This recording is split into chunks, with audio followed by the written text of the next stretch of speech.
வலைக்கும் வரஹ்மத்துல்லாஹி வபரகாத்துஹு. நூஹ் மஹலரி எழுதிய அழகிய வாசகங்கள், இதை கேளுங்கள்.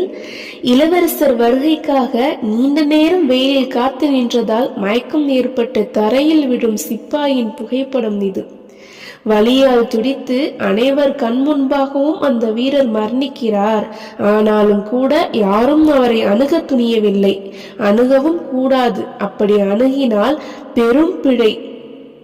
அதேவேளை அன்றொரு நாள் தொலைதூர தேசத்தில் அரேபிய பாலைவனத்தில் ஒரு கிராமவாசி இறைத்துதர் ஸல்லல்லாஹு அலைஹி வஸல்லம் அவர்களை காண வருகிறார். வந்தவர் சூழ்நிலையின் பிரமிப்பையும் நபிகளாரின் முகத்தில் தெரியும் பிரகாசத்தையும் கண்டு நடுங்கினார்.